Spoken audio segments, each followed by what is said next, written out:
Okay, let's also chat about what the steel sector is now up to in trade. And we're going to be chatting with JSPL, and Mr. Ravi Uppal will be joining us in just seconds from now. But lots really going on with the sector. A, the need for a safeguard duty. B, they've been facing heat from the China slowdown, which is currently playing out. And of course, C, the big trigger, the coal block auctions, which are just about around the corner.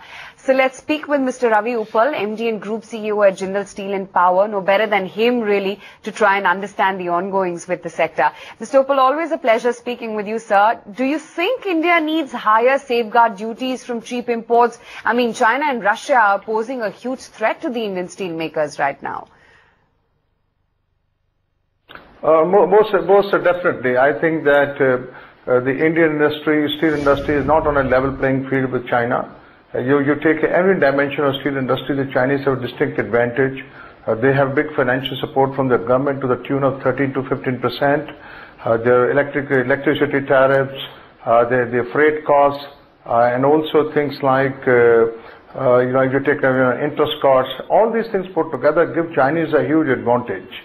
And, it is ironical that it takes you $10 to bring the steel from Shanghai to Bombay, but it takes you from Odisha something like $55 to bring a ton of steel from Odisha to Bombay. So you can see what is the kind of competition we have to face. So I think the Indian industry is very competitive. If it's a level playing field. If you look at the conversion costs in India, I think they are on par with any of the producers, whether it's Koreans, Japanese or Chinese. We can match up to any one of them. So I think there's a very strong case for us to have a proper safeguard duty against this reckless dumping which is being done by some of these countries. Let me just inform you that the prices at which these countries are selling in the domestic market is much higher than the price at which the products are being offered in the Indian market. So there's a clear case for us to have some kind of safeguard or anti-dumping duty to protect our domestic industry. Ravi, can you give me a sense of how much Indian steel industry is losing because of cheap Chinese dumping? Can you give me a number, maybe in billions of dollars or rupees crore? Well, I may not be able to give you a dollar figure for that. Let me give you the magnitude of the problem. The last year the Indian demand grew just by about 3%, and the imports more than doubled last year. That we imported something like 10 billion tons, and whereas the demand had grown only by about 2.5 million tons. So this means that the net market which was available to domestic producer actually shrunk by 7.5 million tons. And so therefore the domestic producer came under tremendous pressure. And the prices crashed by 15 to 20%. So that's not the kind of margin the steel industry ever made. So it forced most of the producers to go into the red. But that's number one. And if you look at the secondary producers, many of them had to pull down their shutters because they simply couldn't compete. See, today the primary producer of steel are selling at the same prices or even less than the secondary producer used to do. So where is the room for the secondary producers? I think on the whole, the Indian steel industry is in a huge distress, and I think that I'm sure that the government is very seized with the matter. They will take all the steps which are required to protect the Indian steel industry. So the other question is, Mr. Uppal, good morning, this is Neeraj here, is the fact that the demand, I reckon, is also not that strong, because the reports that we've gotten for the month of June clearly point towards a very low offtake. So that is probably not helping matters either. Well, that I agree that the steel industry demand deserves to grow much more. If the Indian economy is growing at 6 to 8%, I would reckon that the steel demand should really grow at 8 to 10%, 2 to 3% more than the GDP growth rate. That hasn't happened, but I'm certain that kind of demand will certainly come along post-monsoon season, because government is putting a lot of focus on the growth of infrastructure, road, sports and everything, and nothing can be built without steel, because steel, Pandit Nehru used to call it as the fourth column of the national economy. So, so it still remains a very relevant sector. So I think demand will come, but the question is, who should be the beneficiary of the demand? Should it be the Indian industry, or should India become an extended domestic market of China? I think that's a question that we have to really address.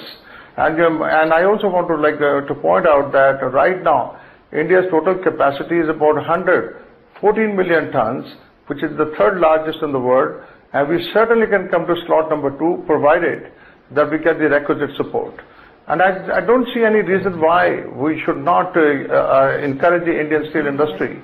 If you look at United States or China, they have strictly followed the policy of buy China and buy US.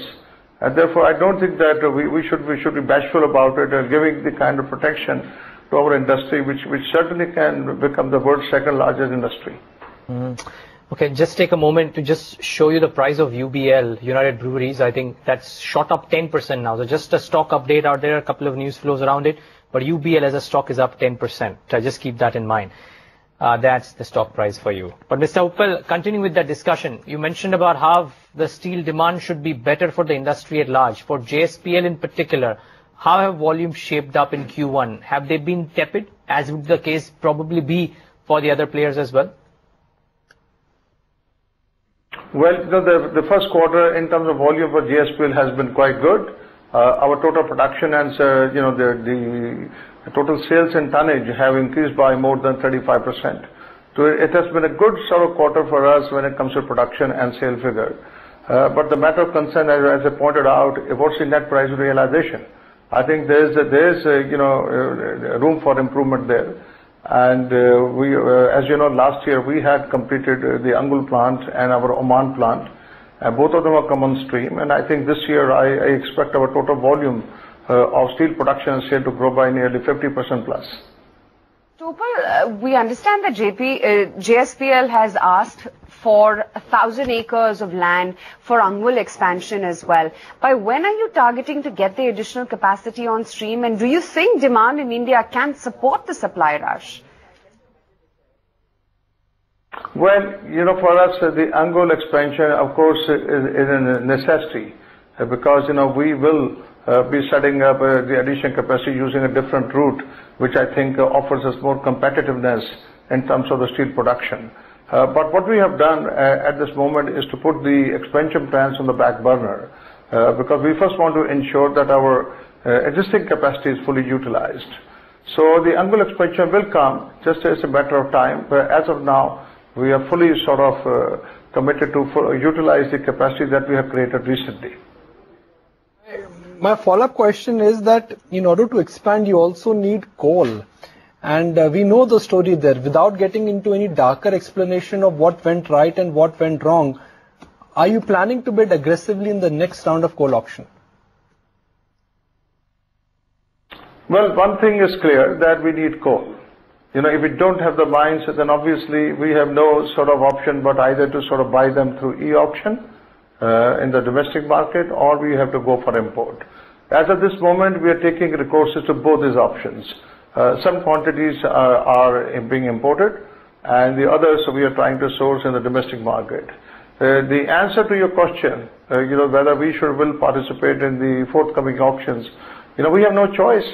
We have to look for sources of coal, and we will certainly participate in any option that exists, which is viable, economically viable for us. Now, Mr. Uppal, talking about coal, there could be a possibility of auctioning FSAs for non-regulated sector. Do you think this will be a big boost then to coal supply? Well, I think it's a first step in the right direction, because in the previous auctions, that we had broad-banded all these sectors, cement, steel, captive power consumption into one category. So the steel sector is the one which suffered the most. I think steel needs coal.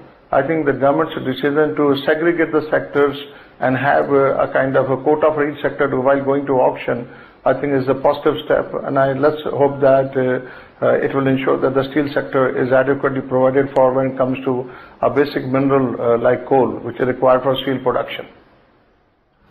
Final question. I know we've extended our appointment with you. The governor yesterday made an indication that the economic recovery has started. Gradually and slowly things are picking up. What is your understanding? Without giving us a politically right answer, give us the on-ground situation. Are things moving up? And if yes, what is the on-ground activity looking like? Well, I think I'm not making any political statement. I'm a businessman, therefore I have to talk to you from the industry point of view. I do see that there are a lot of projects which are in takeoff stage. We already see, for example, in sectors like power, transmission, and no, I wouldn't say steel at this moment, and a lot of other infrastructure industry have started to move. I think post-monsoon in the quarter 3 and quarter 4, I definitely see that there's a possibility of steel demand going up by 5 to 6%. And so I'm positive, cautiously optimistic that things will turn around. My only concern remains, if the demand comes about, who is going to be beneficiary of it? Is it we or is the importers into the country?